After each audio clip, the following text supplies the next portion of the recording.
Oh wow, Kyou. Momiji, you're such a gift to humanity. Kyou, peace. Show and tell, hi guys, I'm Judy and today I'm going to be watching Fruits Basket Reboot Season 2 Episode 4. In the last episode, we went to visit Ayame's shop and get to know him a little better, for better or worse. But we did get to see into his heart a little, and even Yuki got to a little bit. It was lovely, even as like Yuki's conclusions weren't conclusive, I guess. Like his he was like, this guy's exhausting and that's just how it is and I need to accept it. But there was definitely more to it. There was definitely some moments there when Yuki really, when Ayame got through. We saw it. Anyway, let's get into this episode. I don't know what it's about. I'm guessing by the title it might be about Hatsuharu, I think, and Rain. Let your raging feelings out, but try not to break anything. And check out my Patreon to get ahead of Fruits Basket reactions. I just posted episode 8 of season 2. Most importantly though, I hope you enjoyed this reaction. If you do, please leave a like, comment, and subscribe to let me know and help my channel grow if you want. Don't forget to support the original content, and let's get into it. Yep.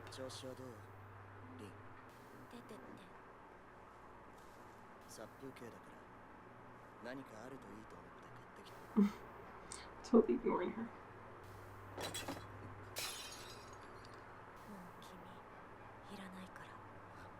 Yep.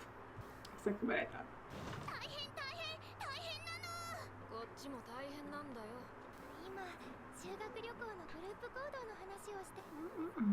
What's happening? I don't understand. Yeah, what are you mad about? It's Yuki. Who is?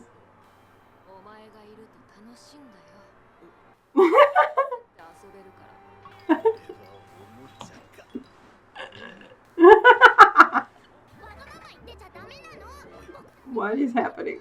What is that?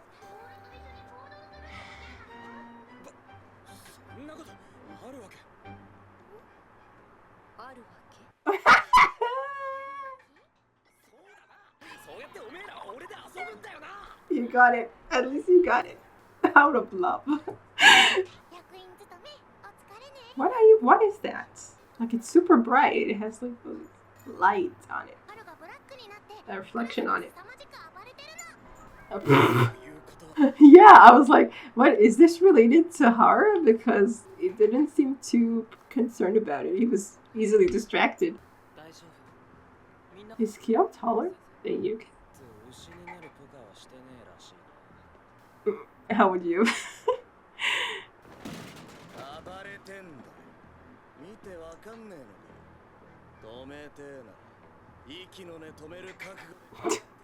How the teacher is like, how is no one involved at all? Like, he totally ruined the whole class.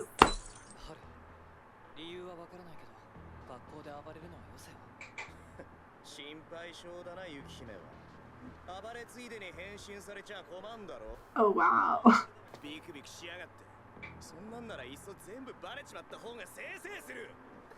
What?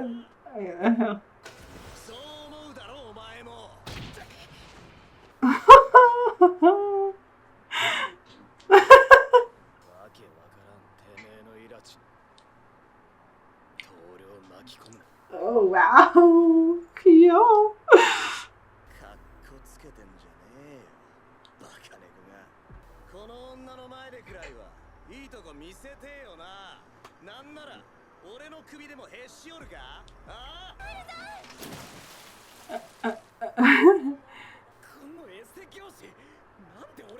I mean, you were right in there with them.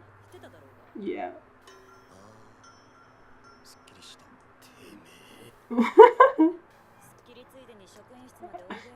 You're a fresh butt. Okay, damn. Like, it was really bad the way he talked to Yuki.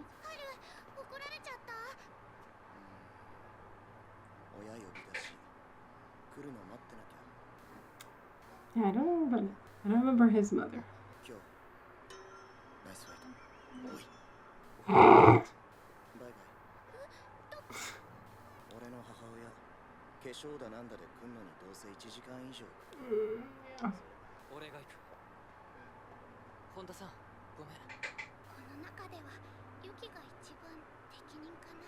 Yeah, he doesn't have a connection with her.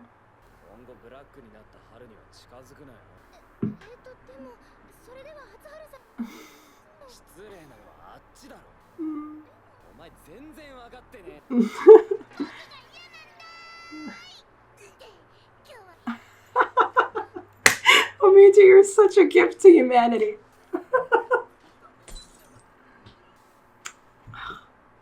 God.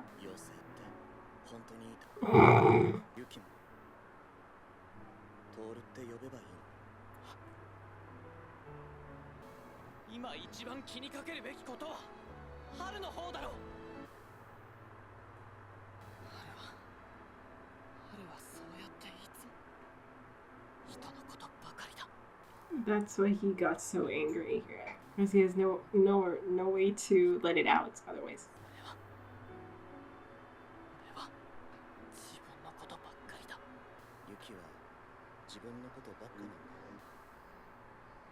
Did he say it out loud?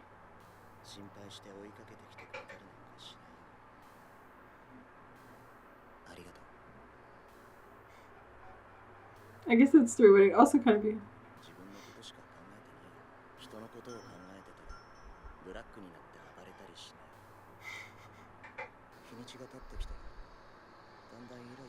Yeah.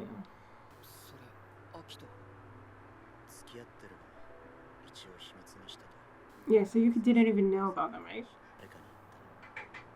Yeah, no one knew. Okay.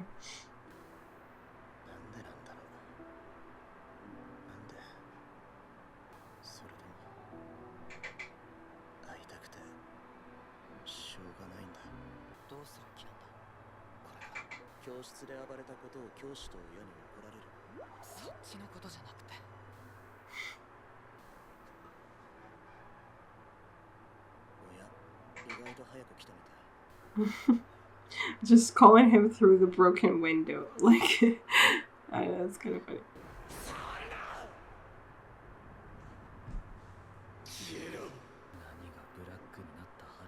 Yeah, when you're the one who hurt her.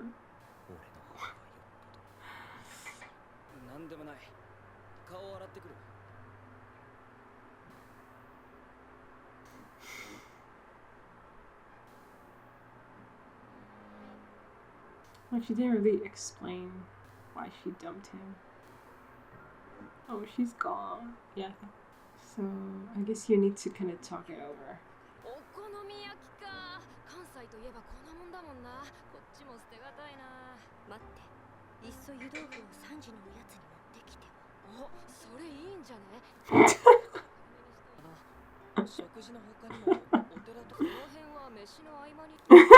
I only care about the food. I mean, I'm not judging. I'm just saying. What now? Oh no. Oh, pre-handed? Yeah, okay. Yeah. What was he looking at? Kyou or Tooru? I think it was Kyou because he was looking down. He's gonna call her Tooru?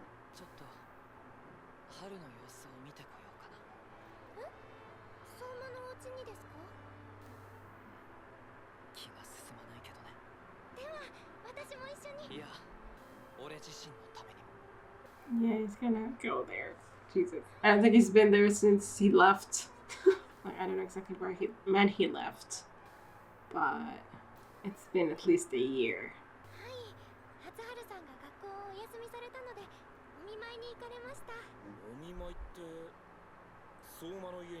Yeah.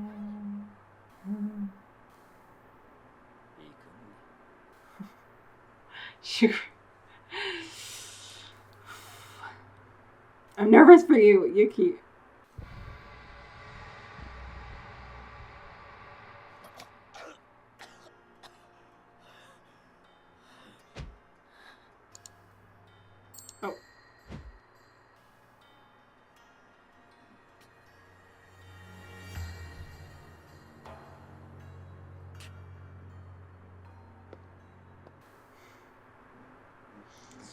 どうなされたのです。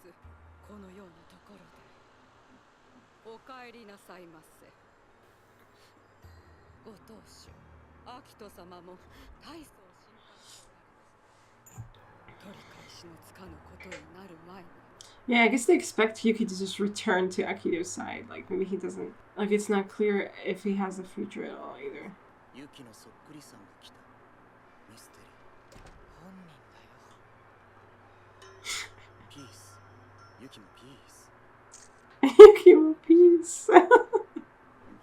Shikamo ore no tame. Yeah. Shiteru yo. Hansei no kinshin mo. Demo 5時間ぶっ通しでゲームやったから。さっきリンを見かけた。とりあえずまだ諦めないよ。俺がどれくらいリンのこと好きか、あいつは分かってないみたいだし、犯罪にならない程度に頑張る。She's short of committing a crime. That sounds a little bit scary to me, honestly, but okay. I mean, I know that he doesn't mean anything bad. そうだしね。だって名前で呼べるといいね。I'm sure he's going to call her by her name soon. 今さら恥ずかしくて呼べないとか。そうだ。悪かった。拗ねてる拗ねてる。はい、ピース。Hard. トールくん、ご飯まだ？すいません。ではしぐれさんの分は先にご用意させていただきますね。Because she's waiting for Yuki.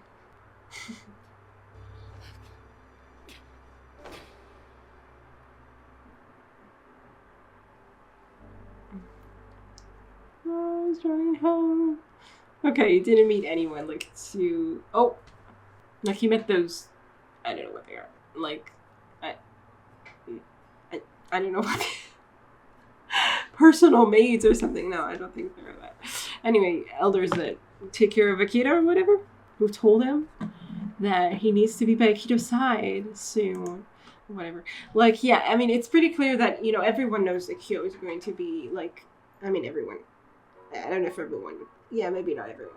But it's a known fact to some people, at least, that Kyou is just going to be caged up. But Yuki seems to be, like, he's, like, on borrowed time as well. Like, Akito let him go for now, so he will realize how much he wants. And, like, Akito said it. Like, oh, yeah, Yuki still fears me. You see, I was just checking that my effect on him hasn't worn off, you know. So, and he thinks that's like a try. It's like a victory for him. And he thinks that means that Yuki wants to come back to him. Anyway, I don't know. Whether he wants to or not, I think maybe that's less of the question. But there seems to be some kind of expectation from Yuki to return there and just be by his side. Maybe not caged up, although he was kept in a room as a child. So, in a way, he already was caged up. So, yeah, his future is definitely not as clear at all either, like to him. Because he may be forced to go back as a tool. Like, his parents definitely seem to think so. Like, it seems like they would think that he has to come back and just be by Akito's side. To do what? Who knows? Like to just... Like, he seems... Like, why did Akito even need him? It just needs him to take out his frustration and anger and whatever on something, on someone. To feel his control over something, I guess. Like, Yuki was a sacrifice to him, and he wants that again, I guess. Like, it's like a symbol, like, Yuki's like a symbol of how much Akito matters in a way. Like, that he has all the power, supposedly, you know, over something. Because, I mean, in a way, Akito is the most helpless, in a way, because he's like the heart of the curse or whatever. Okay, maybe I'm going too far with this. But in any case, you know, like, the curse is definitely taking its toll on him. Like, we know he's sick and all that. So the fact that he has Yuki, the fact that he controls everyone, he needs this feeling of control, of authority. The idea that no one can say no to him. And he takes it out on everyone around him, but especially Yuki. Like, Yuki was a special, like, got special treatment. It's just insane. Like, as a child. Like as a child, Akito got Yuki as a gift, you know? Like, here is a toy for you to take out all your frustration on, and all your pain and all your anger on, kind of.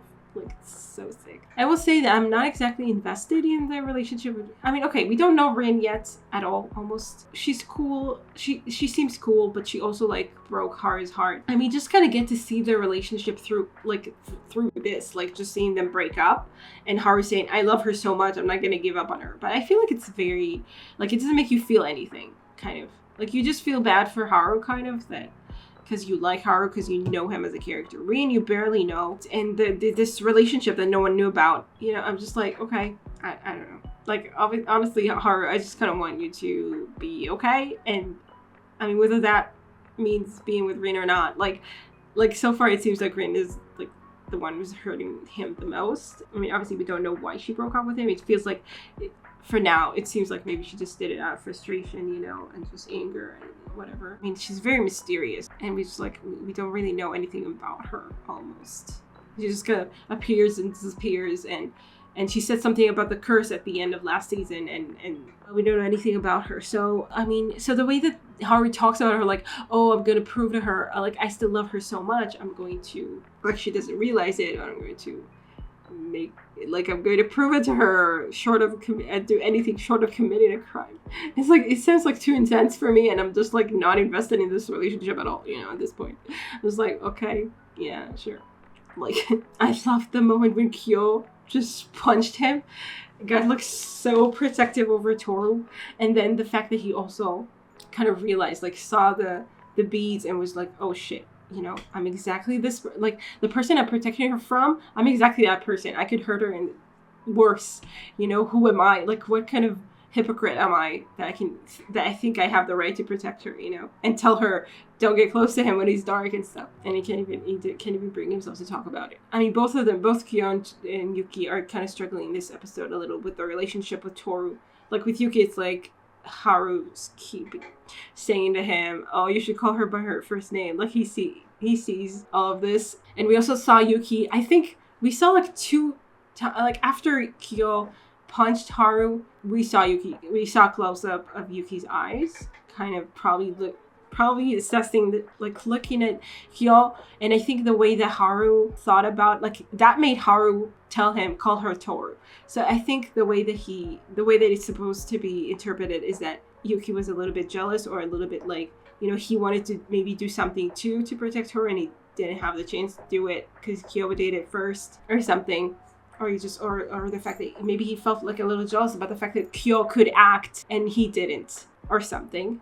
And then there was also another moment when he seemed to be looking at Kyou after Kyou said something. After they talked about Haru, and Kyou said, oh yeah, it's gonna give him time to think about it, home or something, so let him, or something. And then, for some reason, I think Yuki was just looking at Kyou. But maybe he was just, like, thinking, oh yeah, he's at home, I should go visit him or something. Like, Kyou said, oh, he's at home or something, and then he was like, oh yeah, I should go visit him. I don't know, and then he was just, like, looking at Kyou said it. Because otherwise, I don't know, like, why I don't think there was anything there that related to the first time we saw a close-up of Yuki looking at Kyou. I don't know. And it was definitely a big step for Yuki to go in, to say, okay. Like, it kind of relates to the last episode when Ayame asked him, oh, like, you became a student council president because I did, right? You know, you following my footsteps or something. And then Yuki said, no, I did it because I didn't want to. And now it's kind of the same thing that, I mean, a little bit. Like, he had a bigger reason to go there because he did want to, because he wanted to check up on Haru. But there was another, you know, but the knowledge was that he was afraid of going there. Like, there was a lot of trauma involved, and he, you know, has not been there in a long time. But the fact that he wanted to check up on Haru was strong enough that he was like, okay, I'm going to go there, even though I don't want to, even though I usually wouldn't. But now I'm going to make this change. I'm going to take this step. And it was sweet to see how Haru was kind of touched in his own Haru way. Haru is so sweet, and he's white. He's so, like, the drastic change between him, you know, when he said all those things, like, even to Yuki, he was terrible. Like, called him Princess Yuki, like, ouch, you know, it's a soft spot for him. Like, that last time we saw him as Dark Haru, he was, you know, super provocative, but he wasn't outright mean to Yuki. Just kind of treated him as, I don't know, like, his own possession or something. It's not better, I guess. But here he was like outright mean to everyone. Yeah, which goes to show how much he was affected, I guess, by all this. It's like he has an interesting personality because of his black and white kind of thing, that he's very calm. And the thing is, it takes him time to process, like as a white Haru, it takes him time to process things that hurt him or something or make him angry, and then it kind of builds and builds, because he kind of doesn't, as white Haru, he's mostly calm all the time, even when things are kind of like, you know, like for instance with Kisa, when he was like a little annoyed, a little like, he's mostly like, he just has a calm disposition, and so he doesn't let out a lot of emotion, and then he kind of builds up, and then, you know, dark Haru kind of comes out when it's too much. But yeah, Haru's definitely a sweet guy overall. I will say, I mean, I said that, but like the fact that he said, oh, I'm gonna show her how much I love her, like, she doesn't understand how much I love her, like, it sounds a little bit creepy to me. Like, it sounds a little bit like, you know, someone, you know, who's broken up with, and then he's like, oh no, she doesn't know how much I love her, I'm going to show her, short of committed a crime. Like, that sounds terrible, honestly. I mean, I know that he doesn't mean it that way. I know that Haru wouldn't really do anything terrible, and I mean, here the situation really is unclear. She just broke up with him without explaining anything, so he deserves an explanation, I guess. He deserves to kind of hash it out with her, or like, but it's just that usually I wouldn't be for this kind of, like, I wouldn't support this kind of statement, I guess. Oh, she broke up with me, but she just doesn't know how much I love her. I mean, it's not about you. If she broke up with you, then maybe she doesn't love you, you know, that's the problem. But I mean, here in the situation, okay, he needs to understand what is going on. And again, I know who Haru is as white Haru. He's a very calm and kind of gentle soul. So I'm not like worried or anything, but I just don't like this kind of statement. And then it's kind of viewed as like, oh, how romantic, he's going after her, even though she told him no. And like, you know, it's just a little problematic, just a lot problematic, but okay. So this was an interesting episode. Showed us a little bit more about Rin, showed us more of Yuki, for sure, taking steps forward. And yeah, I hope you guys enjoyed this reaction. I'll see you in the next one. Bye. Special thanks to my top patrons: Betty Tier, Andy Plays All Night, Stone Tree, Tyrannor, Michael Gabriel, and Hyakugan. And to the rest of my amazing patrons, without whose support I would never be able to do any of this. Thank you so much.